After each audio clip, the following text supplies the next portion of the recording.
What's up, everyone? Welcome back to the Collider Interviews YouTube channel for another family movie interview. Kevin, Bacon, Kyra Sedgwick. Now I can say a wholehearted congratulations because I literally just walked out of your movie, and I will say, like, a blood-soaked movie, but like delightfully wholesome. I adored it.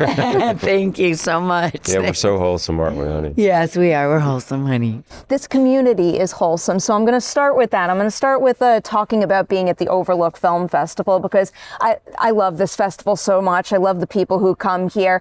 You just came from South by Southwest, though, and admittedly, that's like one of the big U.S. film festivals. This, not so much, but it is growing. So it was just making me want to ask you, why did you two prioritize physically being here to celebrate your movie with this specific community? I mean, I think it's important for us to get a little horror cred on the movie, you know? I mean, it is a love letter to horror and to low-budget filmmaking, or let's say just filmmaking, independent filmmaking. And we heard that it was really cool and fun and other, and we're all about the quirky otherness, and we wanted to support, and they invited us. Yeah, and you know, all we had to do was sit down tonight in the screening that you saw and go, you know, a couple minutes into the movie, and for filmmakers to see people responding in that kind of a way, it's just a great feeling, you know. And there's a lot of enthusiasm here from these fans for you know, scary movies in general, but I think sometimes it's nice to probably just be able to laugh and have a good time with a movie as well, and that's really what we have here. And there's a lot of Easter eggs in the movie, so they got all of them. I mean, I really felt like they got all of them. This feels like the perfect crowd for what you made, and I hope you felt that kind of like catchiness in the atmosphere in that room, because people were definitely loving every ounce of it. I want to follow up on a couple things that you both mentioned in the Q&A you just did after that screening, and the first thing I wanted to bring up is the fact that the obvious people passed on your movie initially. So even when I hadn't seen the film at South by Southwest, I look at all of you making this kind of movie together and I'm like, who would ever pass on that? Now that I've seen it for myself, I really can't understand why one would pass on it. So can you tell me a little bit about some of those roadblocks you hit early on? I mean, sorry, go ahead. No, go. I was just going to say that I feel like it's a hard tone it's a hard needle to thread. You know, what we did. And we knew we could do it, and we saw it on the page. But I think for some people, it either was not scary enough or not jokey, funny enough. So it's like we knew that it would deliver on all of those counts because we had in our minds jump scares that just you don't get on the page, ways to ratchet up the tension that you just don't get on the page. And I just think that people were scared of it. I mean, my favorite thing is it's execution driven. It's like, what isn't execution driven? It's so funny to me when people say that. I mean, everything is execution driven. That was a note you got? No, well, that's why people are like, no, it's execution driven, meaning it's not just, you know what I always said? If it was the Bacon family killing each other, we would have sold it. If we were playing ourselves. If we were playing ourselves, killing each other. And in fact, there were some people that we sent the movie to that said, what do you think about just playing yourselves and making more like a reality mockumentary type thing where we're actually seeing the Bacon family? And it's really not our thing. It's not what we wanted to do. We're actors. We want to play characters. You know, this was a created family. But listen, you know, Kyra and I have spent a lifetime of getting no's. We just get, you know, you get 10,000 no's to one yes if you won't decide to be a creative person, an actor, you know, or anything, a musician, a director, you know, a filmmaker. There's a lot of people that are going to say no. So, you know, we have pretty thick skins when it comes to that, and especially my wife is very good at saying, yeah, we're going to keep trying. We're going to keep trying. And the other piece of it is when you're trying to make independent films, you know, you kind of think to yourself, wow, you know, in the bigger picture, this is not a lot of money. You got the four of us and we're in it. You know, people are spending so much more money on on so many more movies. The truth is that even if it's not a lot of money, it's still a lot of money. Yeah, right. To somebody, That's true. like that's a lot of money. Like I wasn't paying for it. Yeah, right. You know, Right. so you gotta just hang in there and persevere. I'm glad you did, because again, you delivered big with the finished product. The next thing I wanted to ask you both about is directing this movie together. And I have a couple questions about that. You both have directing experience, but I'm curious about figuring out your workflow and your rhythm together. Is that something that came naturally, or did you kind of have to workshop when one would take the reins versus the other? Yeah. I mean, I think that there was times when it was really obvious, you know, where, I mean, what happened a lot was that we would come to set and I would spend longer in the chair just because I'm a girl. And sometimes, you know, I was playing the other character, so I really had to spend more time in the chair. So I think that during those moments, he would be the director on the set, you know, is answering all the last minute questions, even though we were very dialed in on exactly what we wanted to do. And, you know, I got to say, those were hard moments because I was like, you know, because you want to be on set every single second when you're directing, but that's the deal with this. And then so sometimes it was totally obvious where I was acting the scene, he was directing the scene, because, and even though I always have my director hat on and my director eye, whether I want to or not, you know, you really have to give yourself over to those moments. And then it was obvious, you know, vice versa. But then there were times where, you know, it was a little bit more gray. But, you know, we had planned it so meticulously before we got on set that, you know, we were on the same page about everything, about how the day was going to unfold, what shots we were getting. I mean, we'd been, you know, shot listing it for, you know, years.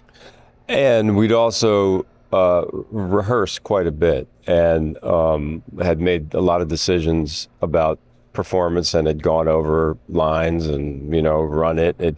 It's not like there's movies where the set can be the discovery place, and that's cool. Like, I love to hear about directors that talk about that. You know, they say that we just come in and we figure out the blocking when everybody gets there and the whole thing. That's great if you got $150 million. Yeah, right. But if you have, you know, 6 or 7 pages or 10 pages to get done on a 25-day schedule, you don't really, I haven't found that you really have that luxury. So we'd had real specific, you know, plans, as Kyra would say. The great thing is that even given that, what's so fun about making films is that there is always the moment where the muse comes down and either magically or practically delivers some new piece of information, a storm.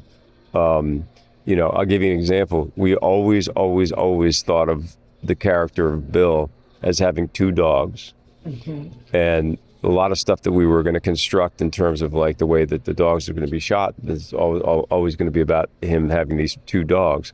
In fact, the dog is named Valentine, from the character that I played in Tremors, and the other dog was going to be Earl. So we had Earl and Val, and that was going to be, you know, just funny and inside an Easter egg. Well, one of the dogs came and bit Kyra like the second it got to the set. Oh. So I sent that dog away. And so we only had one dog. One dog. But we kept saying dogs. Yeah, but in the script, because everyone was so well rehearsed, everyone just came dogs. The S just kept coming out again and again and again from her and from, you know, John. From John. It was, but you know, in a way, it was probably its own blessing. Yeah. I have another directing question, but I want to follow up on that again, just because you made a point to prioritize rehearsing on this movie, which I love to hear. I know not many independent films have that luxury with that kind of time. Can you tell me about a particular scene in the movie that you are all only able to crack by rehearsing it together before? Well, definitely all the 4 of us, the scenes with the 4 of us. So, you know, the family meeting scene and also the dinner scene. And so with those, we rehearsed, and we also had an acting coach this woman named Bethany Capunto, and she was amazing. And so we did some Zooms. Yeah, a neutral party. We did some Zooms with her, and that was really great. We needed to crack that because we felt like we might be too, we're going to be in it. So there were certain things we wanted to hit, beats that we wanted to hit, and it was great to rehearse them. I love that. And then, of course, all the action stuff you had to rehearse a lot. Yeah. You've got some good, I'm not going to spoil anything, but you've got some really good action and bloody set pieces here. Speaking of rehearsal, I remember a funny moment where Kyra and I, we have that pretty long, it's probably about a 4 or 5, 6 page scene in the barn where I discover a body, and then Kyra comes in, and it's a hard scene. It's got a lot of beats. Even though it's a funny scene, it's complicated. And one day we decided to go out to the location just with the two of us. We were all alone. It was an afternoon, and we hadn't been there for a while.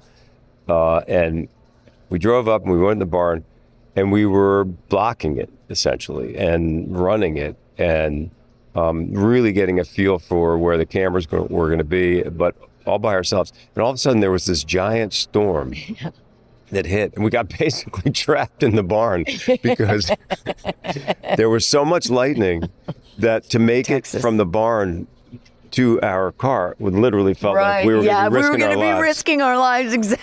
And so it was this kind of magical moment where we just sat there and just said, well, let's hope this storm doesn't last forever. We may be spending the night in the barn. I think we got really hungry and we were like, fuck it, we're going to make a run for it. Oh, that's right, we did. I'm starving. Let's go. Yeah, we did. We made a run I understand that reason for risking it all. Exactly. I want to go back to directing this together, specifically to talk about the credits, because I do think that demystifying something like that is really important, because admittedly I made that mistake in how I phrased particular questions to the two of you at South by Southwest. Yeah. You are credited as a director here, but both of you directed this together. I'm curious, when you went into making this movie, did you know you were going to bump up against that, or that was something that caught you by surprise? We didn't know it was a thing. Yeah. Huh. We didn't know it was a thing. We had a really great first producer who was helping, and he said, you should get on this right now, even before we had a script. You should get on it right now. We weren't even financed yet. Yeah. And we had to write a letter. We wrote I think it was a great letter, and talked about this specific thing, and then why we did that. We've been lifelong collaborators, and that this was no different, and that, even though we had directed separately, and for some reason they have something about the fact that if you have directed separately, it is it's impossible practically to get them to give you a co-directing credit because you've directed separately. And if you do get that co-director credit, if you ever go back to being a separate director, just one person, you will never be able to go back again to the co-directing credit. So they're real sticklers about it. And we had a very late night Zoom with them. It was during COVID, and we made our plea, and they were very clearly not going to give it to us. Huh. And it happens a lot. It happens. So interesting. Yeah, and then they give it to some people, and you never know why. Do you happen to know the value of that rule? Like, is it in place for like a real reason that maybe I'm just not thinking of right now? I mean, you could ask the DGA. They explained it to me. Not to my satisfaction. Yeah, they explained to us that we've fought hard to make one vision, and that's our job, is to make sure that the director has one vision. But sometimes there's two people with the same vision, you know what I mean? Or they coalesce into one vision. So the thing is that they have a hard and fast rule, but it's not a hard and fast rule because they give waivers. Yeah, they do. So, that's the thing. So, yeah, exactly. So that's what it is. That's the thing. You get a waiver or you don't get a waiver. We have a rule. A rule is that there's only one director. But you could get a waiver, and then they will decide whether you get that waiver. It was very nice to describe the reasons why we didn't get it. Mm-hmm. I don't know, honestly. We didn't get the waiver. They didn't think it was enough of a partnership. We've been married 37 years. I don't know what else you need. By the way, I love the DGA. They've taken very good care of me as a director, I just want to say. For what it's worth, I will always celebrate you both as wonderful directors on this movie that you really just like spearheaded together really brilliantly. I also want to lean into the fact that this is an independently made movie. I actually ask this question quite often, but I specifically wanted to bring it up here because you have the roses and thorns aspect of your story. I always like to highlight the moments of joy we experience when putting like our blood, sweat, tears, energy, and everything into making an independent film. So for each of you, can you single out the one moment of making family movie that brought you the most joy or filled you up the most as an artist? You go first. There's so many. There's so many. I mean, it was just such a joyful experience. I wish I could pinpoint one, but even in the off set situation, as it turned out, the house, the place that we found to live, we were not living in the same house, but we were living in three little houses that were all kind of next to each other on a big, on the edge of a cornfield and cattle ranch, and like just going for a walk in the afternoons and knocking on each other's doors and saying, "You want to take a walk and watch the sunset?" It was amazing. It was amazing. Yeah. Absolutely. Second that emotion. Also, I would say that one of the best moments it was something that was shot almost at the end. I mean, the dance was incredible, but one of the things that we did almost at the end was Travis's bar fight. And we worked with a real old-timey stunt coordinator by the name of Tom Struthers. And he did like the Gladiator movie and like worked with Christopher Nolan a lot and like is, just a real expert and been in the business forever. And he had done this, worked on this fight with Travis. And one of the things he kept saying was, you can put the camera anywhere and he sells it. That's so rare. And for Travis, who's never acted before, we threw him in and never done like a fight scene before. It was just so satisfying to see, an old timer person who really knew their stuff say that lovely things about, the way he, came through. And that was also, it's funny now I'm thinking about all these things. Of course. I'm going to think of two things. Okay. One is that just in terms of that, Travis obviously has done, a lot of boxing but Muay Thai. Yeah. And, different kinds of martial arts. And I said, okay, but he's never done a stunt scene. I said, there's a big difference. And the difference is you have to miss because that's the last thing you want to do if you're actually sparring with somebody, but you can't actually hit anybody in the face when you're doing a movie. Otherwise, there's no take two. The other thing I would say is, weirdly, the last line that, and the AD, I will say, did plan this from the beginning. He did plan this, but it worked out perfectly. The last line that anybody says on our schedule of the movie and the shooting of the movie, the very last scene and the last moment that we shot was me saying, "I like it when we do things as a family." How weird is that? Like, we were like, this is crazy. Yeah, it was pretty epic. It's so wonderful. I have to let you both go and talk to some more wonderful people Good, here. I'm so glad. But I will just emphasize one of the things that I love most about your movie is I love genre, and it feels like a big love letter to genre. I love independent filmmaking, and I could just see the respect you have for that art oozing off the screen in the finished product here. But then on top of that, I walk away from this movie, and I think that line is going to have a catchy effect. Like, I can't even imagine how many people are going to see your movie and think like what can I do artistically with my family and loved ones? And that's a pretty cool aspect to have to your film. It doesn't have to be artistic, by the way. Dinner is fine too. You know Creative dinner, exactly. I think that's totally fine as well. Yeah. I'm going to say huge congratulations on Family Movie. Thank you for sharing your experience, sending all good vibes. Thanks Thank you so much. Thanks for the great support. To talk to you. Really appreciate it.